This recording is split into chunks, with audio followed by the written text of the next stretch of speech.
माननीय अध्यक्ष जी, जो डॉक्टर भीमराव अंबेडकर जी के शब्द थे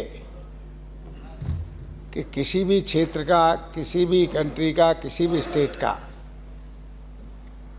अगर विकास हो सकता है, उन्नति हो सकती है या सामाजिक उत्थान हो सकता है तो उसकी सबसे बड़ी कुंजी है औद्योगिकरण। और औद्योगिक विकास बढ़ने से हम रोज़गार भी दे सकते हैं, गरीबी कम कर सकते हैं और जीवन स्तर को ऊंचा कर सकते हैं। मैं धन्यवाद देता हूं हमारे मुख्यमंत्री जी को कि उन्होंने डॉक्टर भीमराव अंबेडकर जी की भावनाओं को ध्यान में रखते हुए जो डॉक्टर भीमराव जी की इच्छा थी उसको पूरा करने के लिए हमारे उद्योगों को आगे बढ़ाने के लिए और माननीय मुख्यमंत्री जी का जो सोच थी कि उद्योग बढ़ेंगे तो ही राजस्थान आगे बढ़ेगा, तो ही रोजगार मिलेंगे। अब चाइना जैसा देश जो छोटे छोटे उद्योगों के कारण ही सब जगह छाया हुआ है, निश्चित रूप से हमारे मुख्यमंत्री जी ने जो घोषणा की है, जो मुख्यमंत्री जी ने ध्यान दिया है, तो हम शायद हमारा राजस्थान हिंदुस्तान ही नहीं और भी देशों से आगे निकल सकता है। माननीय मुख्यमंत्री जी ने जो इजी डूइंग बिजनेस और सस्टेनेबिलिटी के आधार पर इंडस्ट्रियल पॉलिसी 2024 जो लाने की घोषणा की है, उसके माध्यम से थीम बेस्ड इंडस्ट्रियल पार्क बनेंगे और हैसल्स फ्री गुड्स ट्रांसपोर्टेशन उपलब्ध होगा, रिसर्च एंड डेवलपमेंट होंगे कि किस तरह का क्या होना चाहिए, ग्रीन टेक्नोलॉजी को बढ़ावा मिलेगा, साथ ही प्रदेश से जो एक्सपोर्ट प्रमोशन पॉलिसी लाई जाएगी। आज सबसे ज़्यादा ज़रूरी है, जिस प्रदेश से अगर कोई माल, कोई कुटीर उद्योग लगाए, कोई कैसा भी लगाए, अगर वो एक्सपोर्ट होता है तो उससे ज़्यादा प्रदेश के लिए और खुशी की बात नहीं हो सकती। माननीय अध्यक्ष जी, माननीय मुख्यमंत्री जी ने कहा है आज भीलवाड़ा है अपने आप में छाया हुआ है, उसको और बढ़ाने के लिए टेक्सटाइल इंडस्ट्री पे भी जोर दिया कि उसको और आगे बढ़ाएंगे। इसी तरह से लॉजिस्टिक इकोसिस्टम तथा सप्लाई चेन सिस्टम को वेयर हाउस बनाना, ये सब चीज़ें अपने आप में एक अनूठा कदम है। मैं एक पिछली सरकार थी, कोई किसी के खिलाफत करना ही बड़प्पन नहीं है, पर गहलोत सरकार के अंदर मुझे भी लंबा समय हो गया, देश के भी बजट में हिस्सा लिया, डिमांड्स में हिस्सा लिया, राजस्थान में भी बहुत बार हिस्सा लिया। मेरे यहाँ पे सबसे बड़ा इंडस्ट्रियल एरिया है, शायद राजस्थान में उससे बड़ा कहीं नहीं होगा, कि पूरा इंडस्ट्रियल एरिया भिवाड़ी है, खुसखड़ा है, बहरोड है और नीमराना है, नया एरिया और डेवलप हुआ है। पर गहलोत जी ने सरकार ने पिछले बार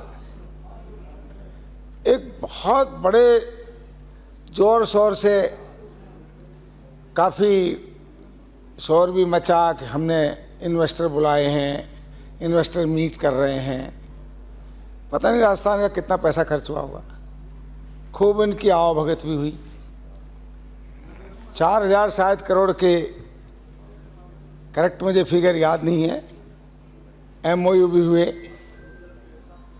पर धरातल पर 1 रुपये भी नहीं लगा। मेरे यहाँ तो एक भी ऐसा ग्रुप नहीं आया जो इनके उस मीट से कोई फ़ायदा हुआ हो, जो इन्वेस्टर मीट से कि भाई इन्वेस्टर ये कहे कि साहब हमने आके यहाँ वो किया। उसका कारण क्या है? उसका कारण ये है कि कोई भी सरकार अगर वो ये जमा देती है कि हमारे यहाँ आप सुरक्षित है, हमारा वातावरण अच्छा है, हम आपको चारों तरफ से इसके अंदर मदद करेंगे, क्योंकि उद्योगपति देसी भाषा में बाणिया तो वहीं आएगा जब दो पैसे मिलेंगे और वो सुरक्षित रहेगा।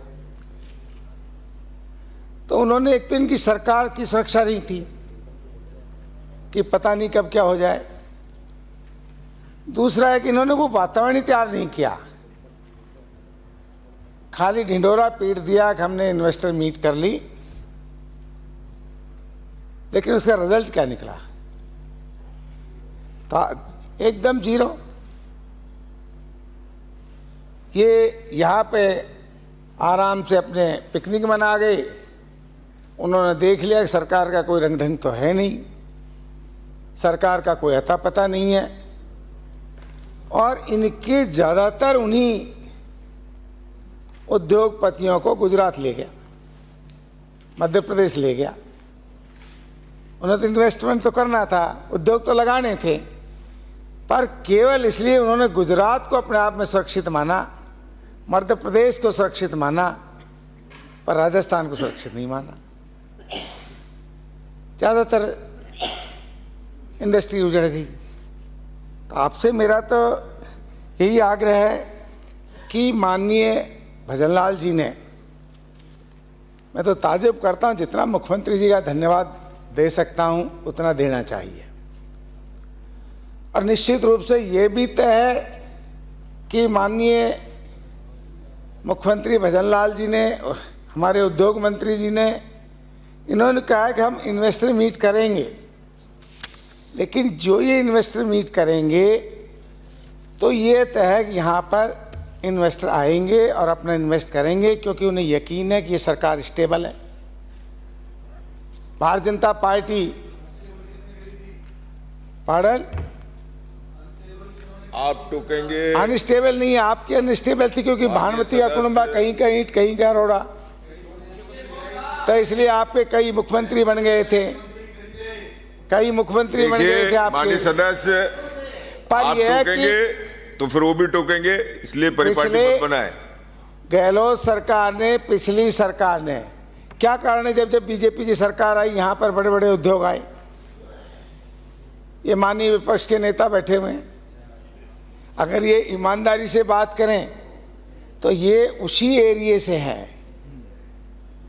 जिस एरिया से मैं हूँ। जितने भी बड़े बड़े उद्योग समूह आए, जितना भी उद्योग फला फूला, वो बीजेपी की सरकार में ही फला फूला, क्योंकि उद्योगपतियों को विश्वास है कि हम सुरक्षित रहेंगे, लूट खसोट होगी नहीं, और निश्चित रूप से काम, जब हम कोई चीज़ की मांग करेंगे तो तुरंत वो हमारा काम पूरा होगा, क्योंकि रिजल्ट चाहिए। पहले राजस्थान के बारे में कहा जाता था, पिछली सरकार के बारे में मैंने भी सुना है, मुझे कहना नहीं चाहिए बात, कि राजस्थान में जाओ, किसी अधिकारी से बात करो, वो कहेगा 1 महीने बाद आना, मंत्री से बात करो 2 महीने बाद आना, और काम करने की रुचि की बजाय उनको हरेसमेंट करते थे। उसका परिणाम ये हुआ। अब कौन ऐसा मुख्यमंत्री, मैंने तो देखा नहीं, इतने इंडस्ट्रियल एरिया देखे मेरे तो चारों तरफ है, कि कभी किसी ने, मैं ताजुब कर रहा कि 150 करोड़ रुपया जो माननीय मुख्यमंत्री जी ने रखे, किसी ने आज तक तो नहीं रखे, कि हर इंडस्ट्रियल एरिया में भी सुविधाएं होनी चाहिए। किसी ने ध्यान नहीं दिया। ये भजनलाल जी सरकार ने, माननीय मुख्यमंत्री भजनलाल जी ने, जो कहते हैं ना धरातल से मुख्यमंत्री आए, जनता के बीच से आए, ग्रास रूट मुख्यमंत्री हैं, तो उन्होंने एक एक चीज को जाना है, एक एक चीज को देखा है। ऐसा मुख्यमंत्री सौभाग्य से राजस्थान को मिला है, जिसकी हर एक एक चीज के ऊपर अपनी सोच है, वो भी अलग हटके। तो अब आपसे मैं तो ये कहूँगा, जो आप जिस तरह का कर रहे हैं कि पचपदरा के अंदर जो आपने किया, राजस्थान पेट्रो जॉन, ये पहले भी हो सकता था, अभी क्यों हुआ? पहले भी रिफाइनरी तो लग रही थी, पर उसको एग्जीक्यूट नहीं किया। और फिर जो घोषणा की है, पहला मुख्यमंत्री है, घोषणाएं तो गहलोत जी के समय में बहुत हुई और इतनी हुई कि जिसकी कल्पना नहीं कर सकता था कोई आदमी। सब अचंभा करते थे, पर हुई बिना सोचे समझे कि इलेक्शन आ रहे हैं, बजट आप पास है नहीं, घोषणाएं आप कर रहे हैं, इंडस्ट्रियल एरिया में ऐसा बुरा हाल हो गया। ये तो अब माननीय उद्योग मंत्री जी, आपको बहुत कमर कसनी पड़ेगी, पूरे इंडस्ट्रियल एरिया बर्बाद कर दिए, ना जा सकते, ना आ सकते, ना वहाँ पर किसी तरह के जो गंदगियों का अंबार है, जो असुरक्षा है, जिस पे किसी तरह कोई ध्यान नहीं दिया। अब आपसे एक बात मैं कहना चाहता हूँ कि आपने बहुत अच्छे काम किए हैं, कहाँ आज तक कोई ध्यान देता है कि अलग अलग क्षेत्र में जिस जिस जिले के अंदर जिस जिस चीज़ों की बहुतायत है उधर ही ध्यान दे देना। ये मील का पत्थर साबित होगा। ये मुख्यमंत्री की सोच इस राजस्थान को आगे ले जाने के लिए बहुत बड़ा कदम। एक्सपोर्ट बढ़ेंगे, एक्सपोर्ट जितना बढ़ाएंगे उतना हमारे पास डॉलर आएगा, उतना ही हमें खुशहाली मिलेगी। तो आपसे मेरा तो यही निवेदन है कि अध्यक्ष महोदय कि राजस्थान अब माननीय मुख्यमंत्री के हाथ में, यहाँ का उद्योग सुरक्षित है, आगे बढ़ेगा और जब उद्योग लगेंगे तो ही नौजवानों को नौकरी मिलेगी, तभी रेवेन्यू सरकार के पास आएगा। उद्योग क्यों जरूरी है? उद्योग की ज़रूरत इसलिए है कि उद्योग से जो हमें रेवेन्यू मिलती है वो बहुत बड़ी मिलती है, उसी से सरकारें चलती है, उन्हीं से विकास होता है। आज हमारे यहाँ जापानी जोन है, आपके टाइम में कई बार आपके ही विधायकों के द्वारा उस पर अटैक हुए, पर हमारे कार्यकाल में था, मैं भी मंत्री था, हमने तो कभी जाके नहीं देखा था, उन्हें पता ही नहीं था क्या कायदे कानून है। और अब मैं उद्योग मंत्री से इसके बारे में 2 नाम दिए हैं स्पीकर साहब। हाँ, जीवाराम करके टिक लगा रखा है और एक जसवंत गुजर, 3 नाम।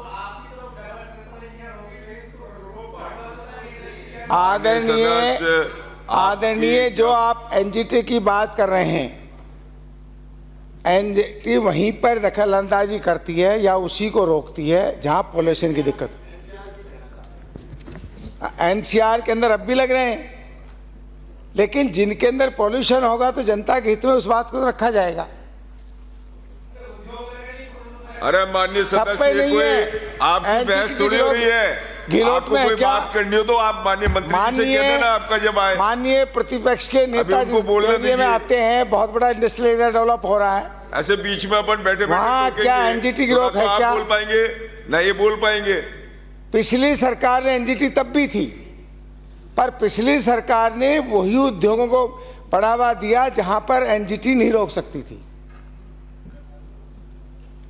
तो आपसे मेरा निवेदन है कि आप जिनके अंदर एनजीटी की बात कर रहे हो, वो आपके क्रेशर आते हैं जो ज़्यादातर आपके यहाँ अवैध चल रहे हैं, इसलिए आपको एनजीटी याद आ रही है। क्योंकि जितना रामगढ़ के अंदर पॉल्यूशन होता है उतना शायद देश में कहीं भी नहीं होता, तो इसलिए वहाँ लागू होगा। हमारे यहाँ पे एनजीटी का कोई रोक नहीं है। इस तरह के सरकार ने, पिछली सरकार ने तो मुझे पता नहीं, आप लोग ज़्यादा जाने किनको परमिशन देते नहीं देते थे, क्योंकि आपके यहाँ पर सबसे बड़ा हावी रहा दिक्कत क्या है कि माननीय गहलोत सरकार के अंदर भ्रष्टाचार और घोषणाएं हावी रही। अब उस चीज़ को आप देखना नहीं चाहते, रियलिटी कहो तो कितने बार कहो, उसको सुनना नहीं चाहते। अब माननीय भजन लाल जी ने भीलवाड़ा में वस्त्र नगरी है, इसी तरह सैरामिक बीकानेर के अंदर, पानीकोई के अंदर आपने industrial logistic hub, solar panel Pali के अंदर, केमिकल मैन्युफैक्चरिंग पार्क किशनगढ़ में, टाइल्स मैन्युफैक्चर किशनगढ़ में, अजमेर में। पर उन्होंने जो इंडस्ट्रियल एरिया भी घोषित किए वहाँ किए जो इंटीरियर में है। ये भजनलाल जी की सोच है, क्योंकि वो धरातल से गुजरे हुए हैं कि आज अगर नीमराणा में कोई इंडस्ट्रियल एरिया की घोषणा कर दो तो वहाँ तो सैचुरेटेड हो गया। उन्होंने वहाँ किए जहाँ कोई कल्पना नहीं कर सकते थे, जैसे कठुआ में खोला, कोई कल्पना ही नहीं कर सकता था। इसी तरह और जगह जहाँ भी हुए, और हमारे नाम तो मैं लूँगा नहीं, पर हमारे उद्योग मंत्री पहले मानसूर की थी, उन्होंने घोषणा कर दी, उस इंडस्ट्रियल एरिया का था पता ही नहीं। घोषणाओं से नहीं होता, आपने बजट नहीं रखा, आपने प्लान नहीं बनाया। अब आप जो कहते हो, अभी मैं सुबह घूमता हूँ तो हम साथ मिलकर ही घूमते हैं, मेरे साथ कांग्रेस के भी होते हैं, अपने भी होते हैं। वो कहते हैं कि ये कमाल कर दिए, ये वहाँ नहीं रहते हैं ना तो वो कहते हैं कि साहब मान लिए भजनलाल जी ने ये बजट इतना ज़बरदस्त घोषित किया है। अरे मैं बजट की बता रहा हूँ, मुझे पता डिमांड्स पे हो रही है, पर डिमांड के लायक कुछ बचा ही नहीं। एक बचा है वो सिलेट उद्योग को भी जोड़ लेते, हमारे एक है जो अपने आप में जिले में अलग है। आदरणीय, बात तो कहनी पड़ेगी, पर ऐसा जिस मुख्यमंत्री ने इतना जो इसके अंदर बजट रखा है उसको पूरा करने जा रहे हैं, इससे राजस्थान का विकास होगा, राजस्थान आगे बढ़ेगा, राजस्थान के लोगों को रोजगार मिलेगा, राजस्थान उन्नति पर जाएगा, देश विदेशों में राजस्थान का नाम होगा। हैं? मेरे कार्यकाल में शायद ऐसा राजस्थान की कोई तहसील नहीं होगी जो मेरे कार्यकाल के अंदर जहां रोजगार मेला नहीं लगाओ, पर वो आपकी समझ में नहीं आ रहा, वो आपकी समझ में नहीं आ रहा। आप रोजगार का अर्थ क्या मानते हो? निम्न रोजगार ऐसा कोई भी नहीं है। आपके मुडावर में भी रोजगार मेले 3 बार लगे, बहरोड में भी लगे। अब जो हमारे लोग चाहते हैं, कुछ चीज़ें कानून से बंधी हुई है, कोई 25,000 रुपये तो देगा नहीं, या तो आप उसके कैपेबल बनो, उतनी क्वालिफिकेशन लो। जो हमारे यहाँ आपकी सरकार थी पिछले बार, उनके कार्यकाल में भी जो वेजेस तय था वही हमारे कार्यकाल में था। अब उसमें कोई करना चाहे नहीं करना चाहे वो कोई बात नहीं कर सकते। आप उद्योगपतियों को ये तो कह सकते हो कि आप आइए हमारे यहाँ से बच्चों को रोजगार दीजिए, पर उद्योगपतियों को ये बात नहीं कर सकते कि कानून से हटके आप इनको वेजेस दे दो। हमारा इलाका, और मैं आपकी बात कोई माननीय मंत्री महोदय बैठे हुए हैं, देखो उद्योग लगाना सबसे अच्छी चीज़ है, उद्योग के बिना कोई काम हो नहीं सकता, उन्नति हो नहीं सकती। पर मैंने उद्योग इंडस्ट्रियल एरिया उजड़ते भी देखे हैं। नोएडा का इंडस्ट्रियल एरिया उजड़ा, धारवाड़ा का हरियाणा में उजड़ा, हमारे यहाँ का अलवर उजड़ा। उसका कारण क्या है कि उद्योगपतियों को हम सारी सुविधा देते हैं, उनको बिजली में भी छूट देते हैं, उनको ज़मीन में भी छूट देते हैं, उनको लोन भी देते हैं, उनको घर बैठे सारी सुविधा देते हैं। उद्योग लगाना एक बहुत बड़ी सरकार की जिम्मेवारी, पर साथ साथ जो लोग वहाँ लोकल रहते हैं, अगर हम सबको मिलके, ये आपस के अंदर किसी को क्रिटिसाइज करने से काम नहीं चलेगा। अगर इन उद्योगों को सही चलाना है तो आपको पता है, ये जो अपने आदिवासी इलाकों के अंदर जो नई नई पार्टियां आ रही हैं, उसका कारण क्या हुआ? उसका कारण ये हुआ कि वहाँ आपने बड़े बड़े सेठों को माइंस तो दे दी, पर उन सेठों ने वहाँ जो लोकल लोग रह रहे थे उनका इन्वॉल्वमेंट नहीं किया, उनको रोजगार नहीं दिया। तो रिवल्ट उठा कि हमारे पहाड़, हमारी खान माल ले जा रही है, हमको क्या मिल रहा है? धूल। इसी तरह से उद्योग जरूरी है, पर उद्योगों को बचाने के लिए आपको मेरा निवेदन है कि जो वहाँ का नौजवान है, मेरे यहाँ का नौजवान है, आपको इनको हिस्सेदारी देनी पड़ेगी, इनका इन्वॉल्वमेंट करना पड़ेगा। दिक्कत क्या आती है कि जो उद्योगपति आते हैं उनको हम सब कुछ देने के बाद वो लोकल जो नौजवान है उनसे अपने आप को असुरक्षित मानते हैं। वो चाहते हैं कि जो यूपी का आएगा, बिहार का आएगा, बंगाल का आएगा, कहीं का भी आएगा, वो यहाँ दब के रहेगा। लोकल को अगर नौकरी देते हैं, जबकि टैलेंट में हमारे बच्चे ज़्यादा हैं, अच्छे हैं, तो मैं उद्योग मंत्री से कहता हूँ, मुझे नहीं पता कि आप क्या कर पाएंगे इसके अंदर। माननीय भजनलाल जी से भी निवेदन करता हूँ, मुख्यमंत्री जी से भी, कि आपने हर क्षेत्र में, हर दिशा में रास्ते निकाले हैं, पर इन उद्योगों को बचाने के लिए, प्रदेश के विकास के लिए ये भी बचे, हमारे गांव भी बचे, हमारे गांव के जो लोकल लोग हैं उनको रोजगार भी मिले, और हमारे नौजवानों को, मेरी मांग तो है कम से कम नौजवान, जब आपकी हर क्राइटेरिया पूरा कर रहे हैं, उनमें टैलेंट है, तो कम से कम 70% बच्चों को नौकरी स्थानीय लोगों को मिलनी चाहिए। नहीं मिलेगा तो एक दिन ऐसा आएगा कि पता नहीं उद्योगपति तो रहेंगे कि नहीं रहेंगे, पर रिवोल्ट हो जाएगा, सारा माहौल ख़राब हो जाएगा, पूरे राजस्थान की मेहनत अपनी ख़राब हो जाएगी। तो आपसे निवेदन है, अगर कानून बना सकते हो तो अपने लोकल बच्चों को नौकरी देने के लिए आप मजबूत कानून बनाइए, और कानून बनाने में कोई पॉलिसी में दिक्कत आती है तो उद्योग मंत्री जी स्वयं जाए, माननीय मुख्यमंत्री जी उनसे काउंसलिंग करें कि भाई हम आपको सब कुछ दे रहे हैं, हम हर तरह की गारंटी ले रहे हैं, यूनियन अब कोई बनाता नहीं है, हम गारंटी ले रहे हैं, तो आप इनको काउंसलिंग करके कैसे न कैसे उनको भागीदारी दिलवाओ, और अधिक से अधिक नौजवान बच्चों को, लोकल जो नौजवान बच्चे उनको नौकरी दो, क्योंकि ये नहीं देने से आज तो फर्क नहीं पड़ेगा, पर जैसे आदिवासी क्षेत्रों में हालत बिगड़ते जा रहे हैं, जैसे पूर्ववर्ती क्षेत्रों में हालत बिगड़ते जा रहे हैं, ऐसे ही हमारे इलाकों में भी ये हालात खड़े हो सकते हैं।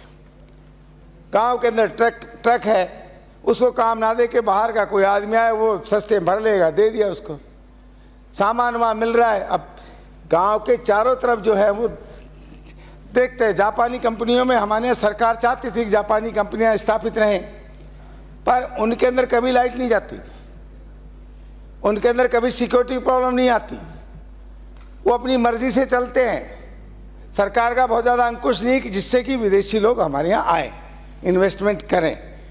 पर उनसे किसी तरह काउंसलिंग करके जो लोकल बच्चे हैं उनके लिए आप अधिक जोर दो, जिससे हम सब सुरक्षित रहें और हमारा वातावरण भी ठीक रहे और हमारे बच्चों को रोज़गार भी मिलता रहे। क्योंकि जैसा जहाँ पर है उसी हिसाब से, तो मेरा तो आपसे निवेदन है कि जो आप मुख्यमंत्री जी ने जहाँ घोषणाएं की हैं कि एक्सपोर्ट हब बनाने के लिए ये सब डेवलप होंगे, तो निश्चित रूप से हम आगे बढ़ेंगे। राजस्थान 1 डिस्ट्रिक्ट 1 प्रोडक्ट पॉलिसी के तहत जो 2024 कर रहे हैं, इससे बहुत बड़ा फ़ायदा मिलेगा। हर डिस्ट्रिक्ट के अंदर एक्सपोर्ट सेंटर होंगे, हर वहाँ पर जो मैन्युफैक्चरर हैं, जो वहाँ के लोकल प्रोडक्ट्स हैं, उनको मार्केट मिलेगा। मार्केट मिलेगा तो हम लोग और आगे बढ़ेंगे, रोज़गार मिलेगा। और जो आप सबसे बड़ा काम कर रहे हैं, जो माइक्रो लेवल पे MSME पॉलिसी 2024 जो आप ला रहे हो, ये अपने आप में माननीय मुख्यमंत्री जी ने ये घोषणा की है, मील का पत्थर साबित होगी। और इसके लिए क्लस्टर जो बनाए, क्या कर रहे हो आप? तो इधर देखिए सर, आप तो बोले। अरे सर, उसको बढ़ा दिया आपने, जब बजट ही नहीं रखा, बढ़ावा ही नहीं दिया। पहला मुख्यमंत्री जिसने जो घोषणा की है उस पर बजट रखा है। आपके यहाँ तो जिले घोषित कर दिए, बजट नहीं घोषित किया। कोई भी चीज घोषणा की है उसके अंदर घोषणा कर दी, उसका बजट रखा नहीं। पहला मुख्यमंत्री जी है जिसने जो भी घोषणा की है उसके लिए बजट प्रावधान रखा है। बजट प्रावधान रखना ही उसको वो करता है। और राजस्थान के लोगों को यकीन हो चुका है, इन्वेस्टर को भी यकीन हो चुका है कि भजनलाल जी के हाथों के अंदर राजस्थान सुरक्षित है। और आप देख लेना, जो 5 साल में आपके यहाँ इन्वेस्टर नहीं आया, वो इस बार की इन्वेस्टर्स समिट के अंदर यहाँ राजस्थान के उद्योगपति आएंगे और उद्योग लगाएंगे। अरे साहब आप विराजे, माननीय सदस्य वो मेरे हाथ में आप है। विराजिए। आप बोलना भी है, बुढ़ापा आ जब गया। आपका नंबर आए तब बोलना आप। अब इन्होंने एंटरप्रेन्योरशिप के लिए जो लोग जाएंगे अपने माल के लिए प्रचार प्रसार करने के लिए बजट रखा है 30 करोड़ रुपए। मदद करेंगे तो निश्चित रूप से बाहर विदेशों में उनका प्रोडक्ट बिकेगा। तो हर क्षेत्र के इन्होंने वो किया है। MSME के तहत 150 करोड़ रुपया का प्रावधान रखना, तो हर जगह बजट रखा है, थोती घोषणाएं नहीं की है। और आपके कार्यकाल में मैं तो एक ही बात पूछना चाहता हूँ, यहाँ सारे आप एक्सपर्ट बैठे हैं मेरे विपक्ष के लोग, वो ये बता दे कि आपके कार्यकाल में, माननीय मैं प्रतिपक्ष के नेता जी से पूछना चाहता हूँ कि अलवर ज़िले के अंदर ये मिनिस्ट्री भी रहे हैं जहाँ बहुत बड़ा इंडस्ट्रियल एरिया है, घीलोट, नीमराना, ये सब इन्हीं के इलाके में आता है, एक भी इन्वेस्टर नहीं आया, एक भी बड़ा उद्योग नहीं लगा। हाँ बताओ ना। नहीं आप तो आपका नंबर है, आप बोलना तब बोलना। आप अभी आप दे दो, आप दे दो।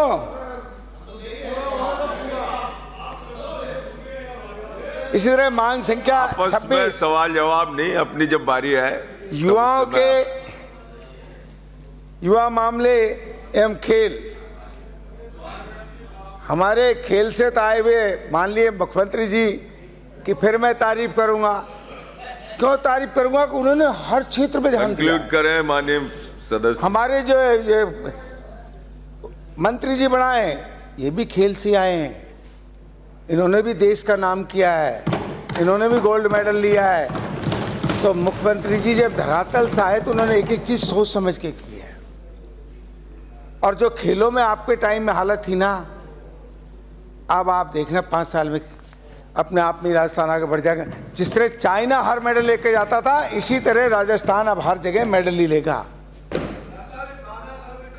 बैठे माननीय सदस्य। और इन्होंने ना सत्यानाश कर दिया। आप राजे।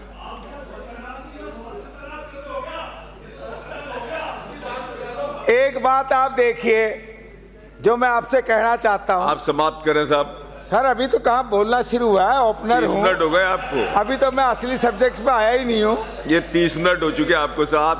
क्या है, पैसेंजर में चलते हो आप राजधानी। देखो मुख्यमंत्री जी पर, माननीय मुख्यमंत्री जी कि नौजवानों को हमारे प्रेरणा स्रोत स्वामी विवेकानंद जी ने जो कहा कि हमारा देश का नौजवान होना चाहिए, बहादुर हो, स्पष्टवादी हो, साहसी हो, आकांक्षी हो और साफ दिल वाले युवाओं से ही प्रदेश आगे बढ़ेगा, देश आगे बढ़ेगा। इसी तर्ज पर, और वो नौजवानों के आइकॉन हैं स्वामी विवेकानंद जी। इसी तर्ज पे हमारे मुख्यमंत्री जी ने जो नौजवानों के लिए कोशिश की है काम करने के लिए, जो वो चाहते हैं, घोषणा की 70,000 बच्चों को नौकरी देंगे, 6 महीने में 20,000 को दे दी। बिराजे साहब। दी तो इन्होंने। श्री अशोक चांदना। सर मुझे पूरा तो बोलने दो। हो गया साहब आप। नहीं आपने कितनी देर बुलवाया है? 30 मिनट।